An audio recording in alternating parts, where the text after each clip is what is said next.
I think there is just one aspect which you left on the introduction, that I recently survived the reshuffle.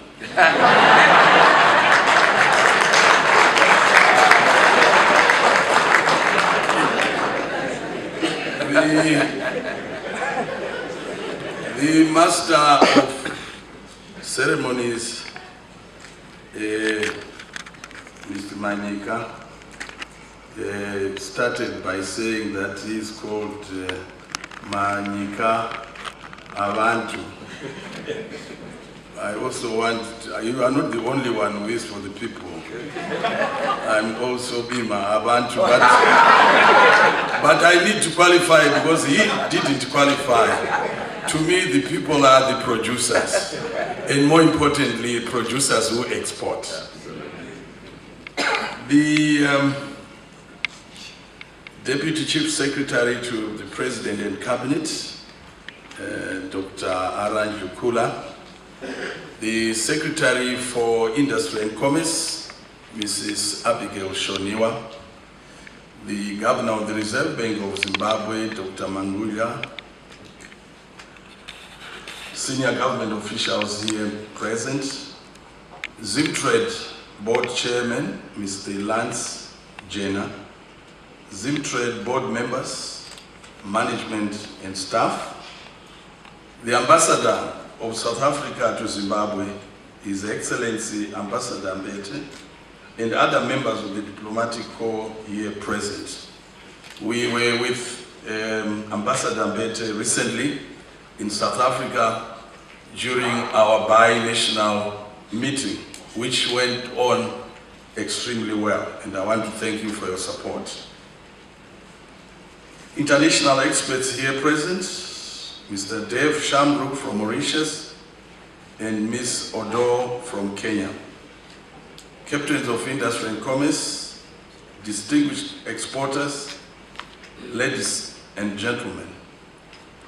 Allow me to begin by thanking the Zimtrade Board Chairman, board members, management and staff for successfully organizing this year's Exporters Conference that is designed to encourage exporters and potential exporters to pursue the national thrust on export-led industrialization. Ladies and gentlemen, exports have continued to sustain the economy of Zimbabwe over the years, contributing more than 60% of the country's foreign currency earnings.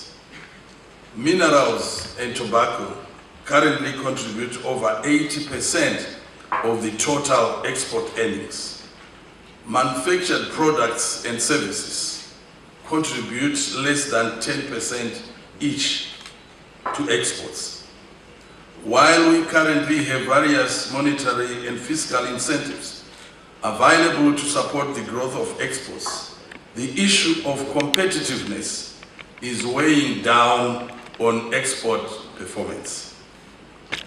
The 200 Days Rapid Results Initiative, RRI, on the ease of doing export business, undertaken between December 2016 and July 2017, under collaboration between government and the private sector, established that the international competitiveness gaps of Zimbabwe's export products range from 12 to 50%.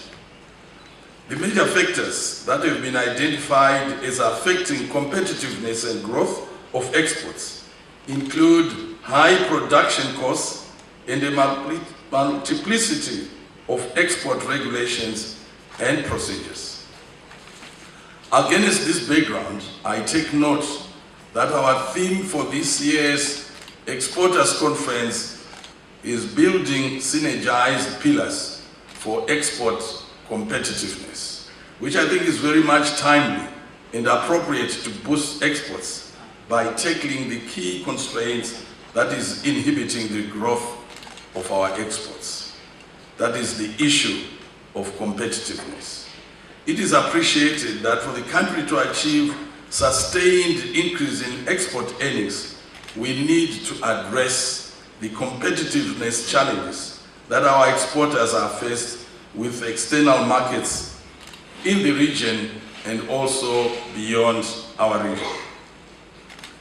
Distinguished delegates, it is the responsibility of all stakeholders, including government and the private sector, to exert all efforts in improving the competitiveness of our exports.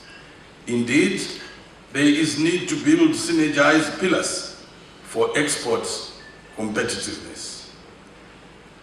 Government's thrust is to improve on the ease of doing export business by addressing regulatory and procedural bottlenecks that have been identified as inhibiting factors. As you may be aware, government removed all except 4 strategic products from export licensing requirement as gazetted through statutory instrument SI 122 of 2017. SI 122 of 2017 repealed SI 64 of 2016 with all various import licensing SIs now consolidated under the new SI for ease of reference in doing business. It is my expectation that government departments that have not implemented recommendations of the 200 days RRI to accelerate the synchronization and amendment of export regulations and procedures that fall under their purview, and to do so without further delay for the good of our country. Ladies and gentlemen, the responsibility to improve on competitiveness also lies with the private sector to a greater extent as well. Companies on their own should endeavor to revise business models and invest in new equipment and technologies to improve on efficiency and quality of their products. The consumer of today is in need of a high quality and lower priced product. As such, this calls for efficiency in production and improvement in competitiveness to be able to survive global competition and ensure export success. Basically, the strategy by companies should not be about surviving in increasing prices, as has been the case recently on our domestic market. The recent price hikes and panic buying in the market were not as a result of any major changes in economic fundamentals, but mere speculation through the social media. It is, however, appreciated that the shortage of foreign exchange has given rise to a multi-tier pricing system as a result of illegal parallel market transactions. To counter these distortions and retrogressive developments, the need to increase exports cannot be overemphasized in the medium to long term. Ladies and gentlemen, government is cognizant of the challenges being faced by industry in terms of foreign payments for raw materials, for machinery as well as equipment, and also foreign source services such as product certifications. The Reserve Bank of Zimbabwe is undertaken to ensure that critical inputs such as raw materials and other industrial feedstock into the export sector are prioritized in terms of foreign currency allocation by the commercial banks. However, in as much as companies require foreign exchange to fund critical inputs, there is need for companies to also generate foreign exchange rather than being mere consumers of foreign exchange. There is need to inculcate and entrench an export culture among industrialists and SMEs for them to be able to generate more foreign currency. May I call upon Zimtrade to aggressively build capacity of existing and potential companies in terms of marketing and branding for international competitiveness. There is also need for Zimtrade and business organizations such as CZI and ZNCC to develop an effective communication strategy for the business sector to be aware of a number of existing export incentives and financing facilities available to support our exports. Opportunities are abound for Zimbabwe to export value-added products in the COMESA and SADC regions. So we need to be very much aggressive to export into the region. The trade deficit that we have experienced over the years, which currently stands at over 1.3 billion US dollars, demands that exports grow at a much higher rate than imports if the country is to sustain the balance of payments. And again, in all that we do, we have to ensure that we meet standards. Standards set by ourselves and also standards set by the international community. Now, talking about standards, I just thought I should share with you. Whenever I go to conferences or meetings, when I go back home, my wife normally asks, who was there that I know?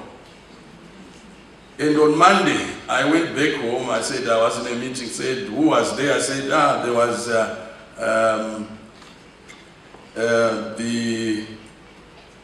there was the Director General of Standards Association, Mrs. Gadzikwa. I said, because she knows me. And then the next day, I went to another meeting again, Mrs. Gadzikwa was there. So for the second time, I had to mention that someone that you know was Mrs. Gadzikwa. So I know she will ask me again today. You went to the exporters conference, who was there that I know? Now she is here, but for my sake today, I'll say Mr. Manyika.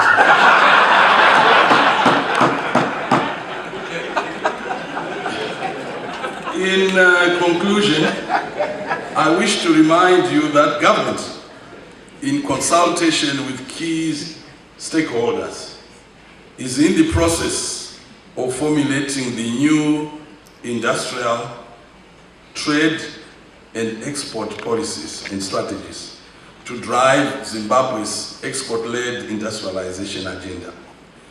May I invite all stakeholders that have not had the opportunity to make inputs into the process to do so. We need to ensure that we take ownership of the policies and be able to implement them effectively. Otherwise, allow me to declare the 2017 Zimtrade Annual Exporters Conference officially opened. I wish us all fruitful discussions and deliberations. Siyabonga, I thank you. To top up on certain specifics on some of the incentives. Thank you. Honorable Minister, please. Thank you very much. I also want to thank those who have come up with questions, because it also offers us an opportunity to dialogue. And just to preface my answers, I just wanted to say that the government doesn't know everything. The Minister of Industry and Commerce, the Permanent Secretary of Industry and Commerce, the directors and economists in that industry, they don't know everything. They rely on contributions and input from yourselves. And therefore, you don't have to wait for the Exporters Conference to bring issues that you want government to look into. It's your prerogative. It's your right to make a contribution. We work on the basis of information that comes from our stakeholders, including yourselves. So don't wait for the Exporters Conference. Our offices are open. That's why we are there, for you to come and make a contribution. If there are incentives that you want, tell us. There is no way I will know the appropriate incentives that you think would be introduced. But that's why you are there for, either through Zimtrade or through ourselves. And we do encourage you as stakeholders to come forward so that we can make use of your contributions. The first question was from Mr. Zogo on Zisco, and I like the way you framed your question. He said, should we forget about it, or is it a live issue? And I want to answer, it's a very, very, very live issue. The problem that we have done in the past is that we talk too much before things come to fruition. And sometimes when we talk too much, there are also other people who want to throw spanners in the works. And as they do, sometimes investors are scared and they run away. So what we need to do is to continue to engage with our investors until such time that we know that we have really managed to cross all our T's and dots all our I's. But for your information, because probably what I've said doesn't say anything in terms of where we are. Yes, we now have finalized on an investor, a company called R&F, who actually operate from Hong Kong. And our investor is not into steel making, but they are the providers of the capital. And obviously they will engage other EPC contractors to do so. So we are in the process of finalizing the implementation. We've already signed the agreement, and we believe that in a very short while we should be able to unveil the entire agreement and give you the details. But for your own comfort, it's very, very alive, and we believe that in the near future, we should be able to give you more information in more detail of what will happen to Zisco from now going forward. Thank you.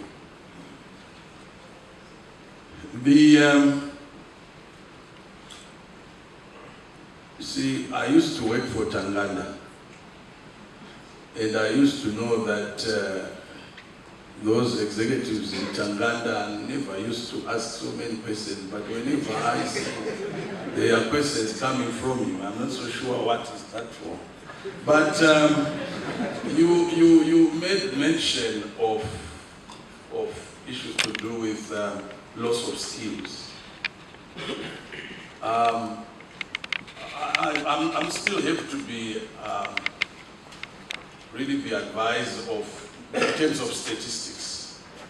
But what I know is that we do have quite a lot of our skilled people in other countries, particularly in South Africa. But whereas in the past we sort of looked at that as a loss. I don't think it's a loss. I think it's actually a benefit.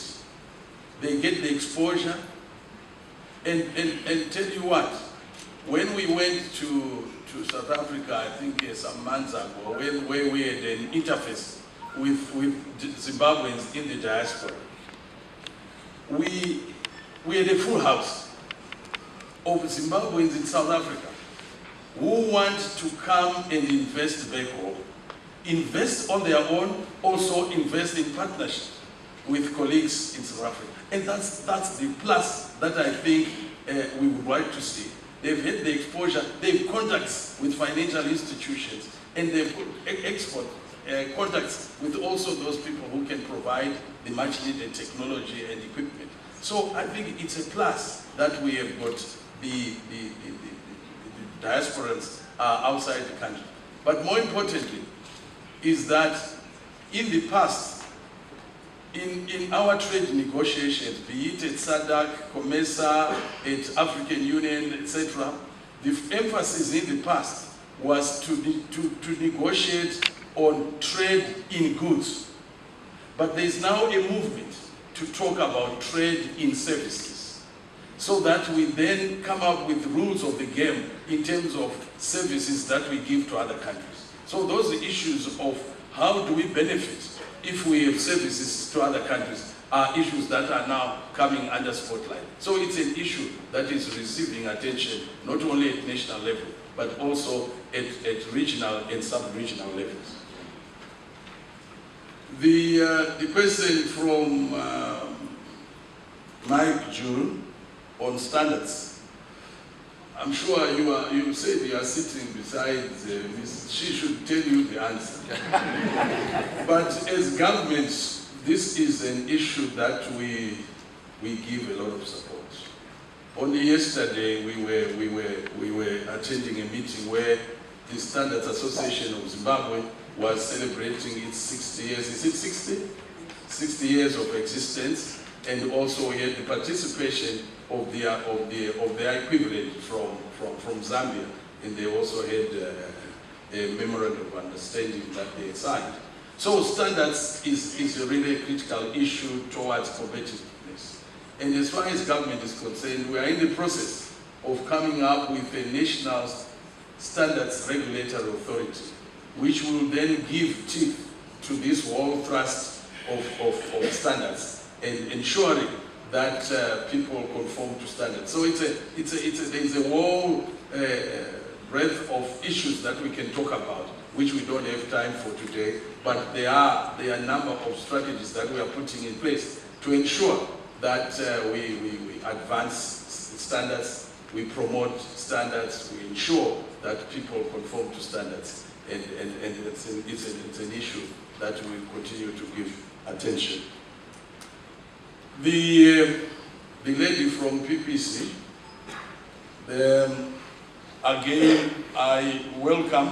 I'm sure there are at the moment discussions between Zimtrade and the central bank on issues to do with incentives for exporters. And the Reserve Bank is very keen on that area. Zimtrade is equally keen, and as government we will support whatever they can come up with as the way forward. But that doesn't stop you from coming forward and say, these are the incentives that you think will be effective, that you think will work, and you will take them on board. I thank you. I thank you, Honourable Minister. Chairman. Thank you, Ms. MC. I am responding to the question from Dairy Board, the question of the umbilical cord, whether it exists between Zimtrade and the different offices around the world in our embassies. The straight answer to that is that we have very strong linkages with all the embassies, the Zimbabwean embassies in all the countries in the world.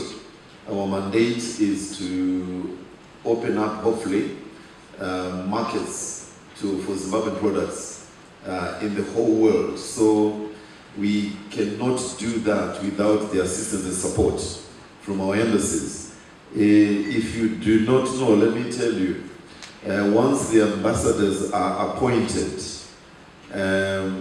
they all gather. Normally they are appointed in batches. They all come to Zimtrade, we all sit in one room, and we read the Riot Act together.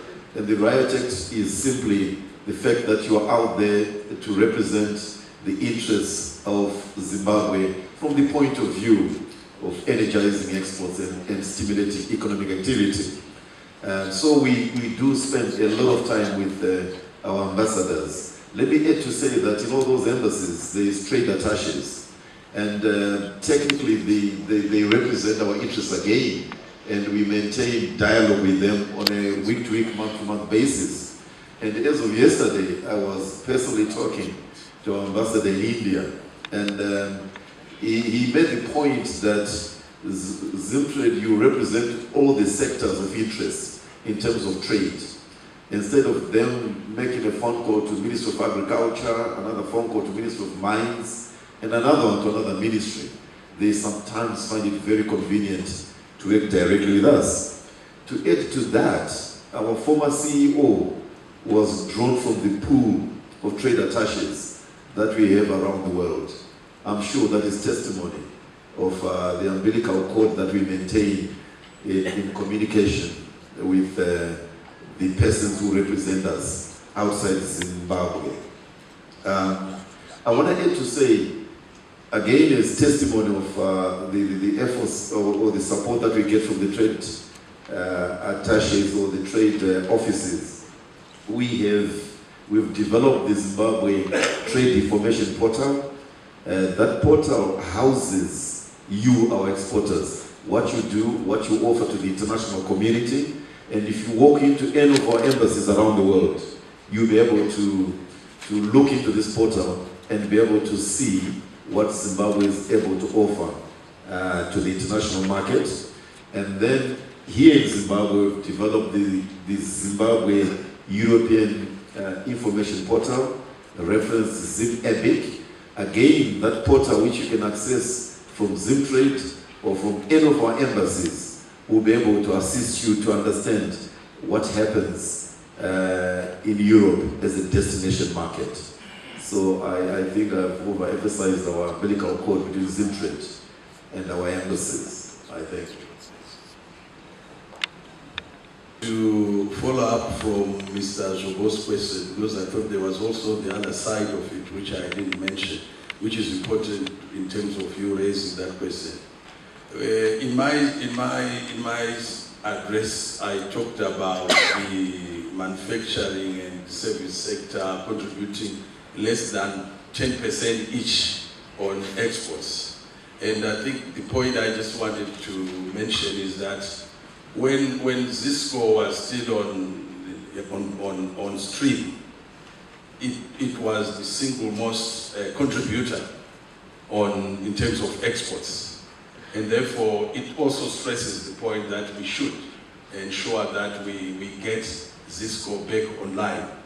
At the moment, in terms of foreign currency, we need about 350 million per year in terms of steel products, which we can then, in terms of imports, which we can serve, 350 million, which we can serve if Zisco gets back online. But more importantly, once you get Zisco back online, the production exceeds our own demand. Therefore, we will, over and above the 350 million worth of product that we want, we will generate another 1 billion in terms of exports. So it is very, very critical that Zisco gets back online. Particularly, I just wanted to relate to the discussion at hand, which is generating exports. Thank you. Thank you, Honourable Minister. I think we are almost at tea time, but I just wanted to add one point on the issue of embassies and trade offices. We currently, we as Ministry of Industry and Commerce, we currently have trade promotion officers stationed at a number of capitals, Beijing, Luanda, DRC, in Singapore, I think the officer has just come back, Geneva, Brussels, Sao Paulo, Nairobi, I could have forgotten one or two others, South Africa, Pretoria, and Joburg. But these are TPOs, but I think like the chairman has said, we've got embassies. They are there to also facilitate. So I wanted to highlight that. I don't know, Honourable Minister, I could take the opportunity to perhaps inform our colleagues that I think next month we do expect a delegation to go to India, to the Gujarat, on an invitation for a facility to facilitate investments, trade promotion and investments. Will be given a facility there for the private sector to utilize at very reasonable terms. There is a delegation, I think business associations, including Zimtrade, they are aware of that. I think the delegation should have gone in September, slightly delayed, so they will be going in next month. And it's yet another opportunity that is open to us for doing more business. I think with those remarks, my time to chair this session has come to an end. I want to thank our Honorable Minister, the Chairman, and all here up front, as well as you participants, for taking up the floor for the interaction that we have had. And I wish you a good day. Thank you very much. For these and other stories, visit our website www.263chat.com. Follow us on Twitter @263chat and like our Facebook page 263chat.